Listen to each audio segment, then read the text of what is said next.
এই বই থেকে আমি আরও একটি গল্প পাঠ করে শোনাচ্ছি।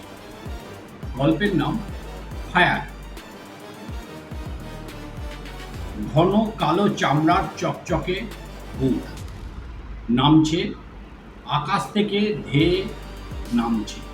না, এক জোড়া নয়, শয়ে শয়ে, হাজারে হাজারে, লাখে লাখে, কোটি কোটি, যেন শেষ নেই। চারদিকে ভয়ানক সব শব্দ হচ্ছে, খটাখট, গট গট, ঘ্যাস ঘ্যাস, ঘুস ঘুস, ফুসফুস, অনেক রকমের শব্দের সহাবস্থা। এই বুটগুলো খুব একটা সাধারণ মানুষের নয়, পরাক্রম মানুষের। বুট জোড়ার ভিতর থেকে কোটি কোটি শুধু লোমশ হাত বেরিয়ে আসছে, নড়ছে, নাড়াচ্ছে। হাতে আছে মহামারী তুন, ঝলমলে আকাশের আলো ঢেকে যাচ্ছে মুহূর্তে। তারপর বুটগুলো একে একে নেমে পড়ছে এই গ্রহের মানচিত্রের বিভিন্ন প্রান্তরে। ভয়ঙ্কর ধুলো উঠছে, ধোঁয়া উঠছে, কান্না উঠছে, দুঃখ উঠছে, রক্ত উঠছে, বমি উঠছে।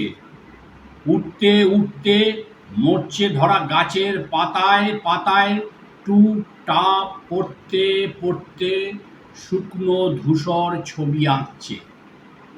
কেউ দেখতে পাচ্ছে না, বুঝতেও পারছে না, কেবল আমি দেখছি, বুঝতে পারছি।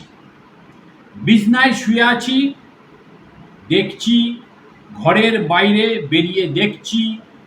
আমার এই দেখা নিয়ে কারোর কিচ্ছু যায় আসে না, অথবা কাউকে এই কথা বললে বিশ্বাস করবেও না, বলবে লোকটা পাগল হয়ে গেছে।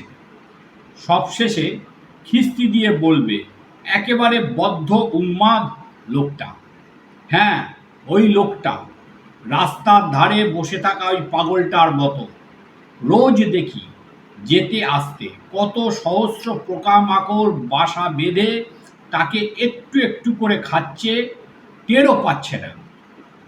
তার কোনো বিরক্তি নেই, যন্ত্রণা নেই, স্থির বসে আছে তবু। কী সব বিড়বিড় করে বলছে আনমনে। কাকে বলছে? আমাকে, না অন্যজনকে, নাকি এই রাষ্ট্র ব্যবস্থাকে? আমি অনেকবার পাগলটার মুখের কাছে নিজের কান জোড়াকে দুহাতে মাইক্রোফোনের মতো তুলে ধরি। তারপর বেশ জোরের সঙ্গে বলি, হ্যালো হ্যালো, 1 2 3। হ্যাঁ, এবার বলুন, আপনি কি বলছেন? পাগলটা কিছু বলে না, আমার মুখের দিকে হাঁ করে তাকিয়ে থাকে শুধু। থাকতে থাকতে আবারও বিড়বিড় করে কী সব বলে। তারপর হলদে ময়লা দাঁত বের করে হাসে, দুহাত তুলে উপর নিচ করে। হাতের বিষাক্ত ময়লা নখযুক্ত আঙুলগুলো সাপের জিভের মতো হিল হিল করে ওঠে। আমাকে পাত্তা দেয় না, একদম পাত্তা দেয় না। বলুন, কি বলছেন? আমি উগ্রভাবে জিজ্ঞেস করি। পাগলটা আমার উগ্রতায় তেমন আমল দেয় না, সে হাসে, খিলখিল করে হাসে, হাসতে থাকে। সেই হাসির কোনো শব্দ নেই, কোনো ভাষা নেই। আমি রেগে উঠি ভীষণ রকম। অমনি আকাশ থেকে একজোড়া বুট আমার সামনে ঝুপ করে নেমে পড়ে কোন ফাঁকে, বুঝতেও পারি না।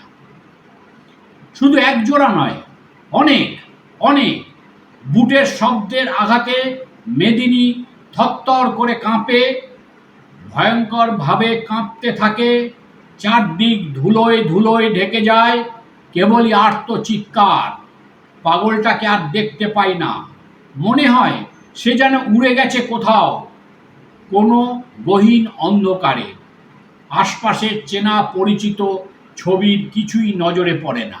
2, বাবা ছেঁড়া ব্যাগটা কাঁধে চড়িয়ে এই সময় অফিস যান, তাকেও দেখতে পাই না। সেও কি পাগলটার মতো উড়ে গেল নাকি কোথাও? তার ফাটা পায়ের দীর্ঘ গুহা চিত্র আমাদের ঘরের চৌকাঠ পেরিয়ে এলোমেলো আঁক কাটতে কাটতে শহরের অনেক গুহা চিত্রের সঙ্গে মিশে যায় প্রতি মুহূর্তে। সেই জিগজ্যাগ চিত্রের আকার রোজ দেখি, বাড়ছে বই কমছে না। আমি জানি, এও নিশ্চিত জানি, অনেকেই জানে সে কথা। সেই চেনা পরিচিত চিত্রটি এখন আর দেখতে পাই না। আমার বিবাহিত দিদি যেদিন কোলে 1 বছরের বাচ্চা নিয়ে ঘরে ফিরে এলো, সেদিন বাবার পায়ের ফাটা গোড়ালির গুয়া ভেদ করে শুধু কালো রক্ত বেরিয়ে এসেছিল। হ্যাঁ, কালো জমাট রক্ত। উহ, সে কি ভয়ানক নির্বান্ধব যন্ত্রণা! একমাত্র বাবাই বুঝতে পারছেন। আমি দেখেছিলাম। দিদি সেদিন কাঁদতে কাঁদতে বলেছিল, না বাবা, আমি আর ও বাড়িতে যাব না কিছুতেই। আমাকে ওরা আগুনে পুড়িয়ে মেরে ফেলবে, কেউ আমাকে বাঁচাতে আসবে না।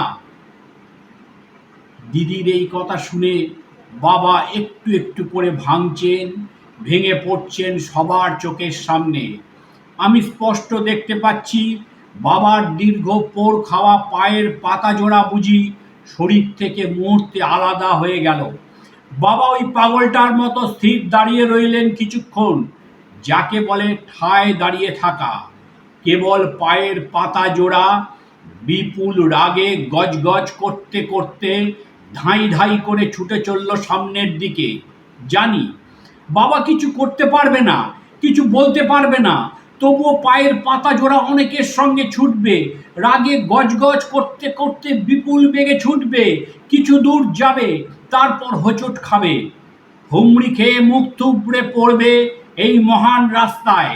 পেটের অনেক ভিতর থেকে রক্তবমি উঠে আসবে, অনেকের হাতে হাতে উঠে আসবে নিরীহ দেবতুল্য মোমবাতি, সবার হাতের মুঠিতে টুকরো টুকরো ঠান্ডা আগুন জ্বলবে। পোস্টার, ফেস্টুন, স্লোগান বাতাসে আন্দোলিত হতে হতে এই মহান রাস্তার ড্রেনের ঢাকনা খুলে ঢুকেও পড়বে কালো গর্তে। তারপর ফিরেও যাবে যে যার ঘরে, চা খাবে, কফি খাবে, রবীন্দ্রসঙ্গীত শুনবে, আবার নতুন করে বিপ্লবের ফন্দি ফিকির খুঁজবে। চোখের সামনে বাবা একটু একটু করে ছোট হয়ে যাচ্ছেন, আমি স্পষ্ট দেখতে পাচ্ছি। কেউ বুঝতে পারছে না, কেবল আমি বুঝতে পারছি।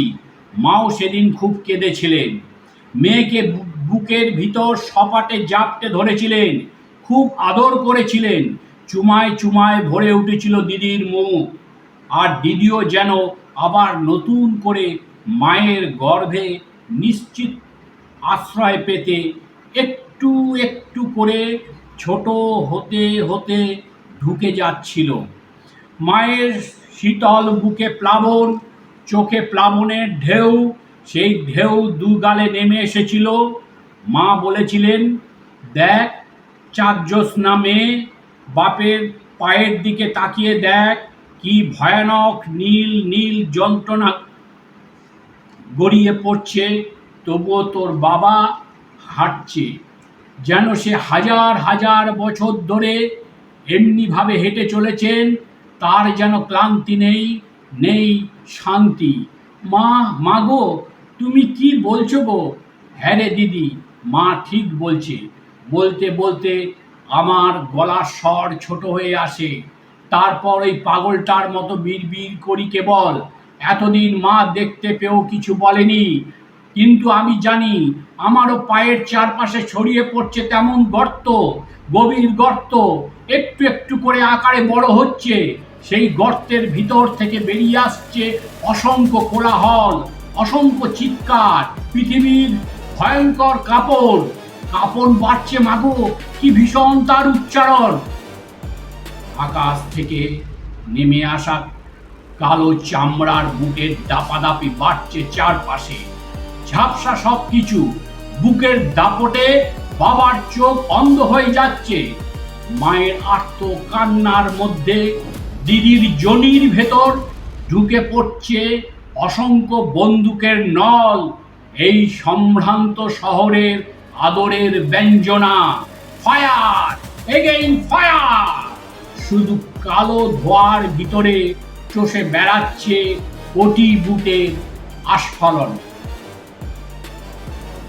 এই বইটি চিন্তা প্রকাশনী থেকে বেরিয়েছিল। এটা আমার 6 নম্বর গল্পের বই।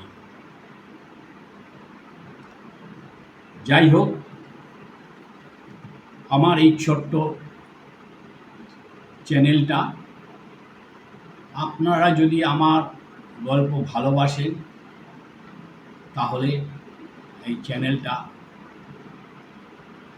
পাশে থাকবেন, শেয়ার করবেন, ভীষণ রকমভাবে শেয়ার করুন, লাইক করুন আর সাবস্ক্রাইব করুন। আপনারা সবাই ভালো থাকবেন। নমস্কার।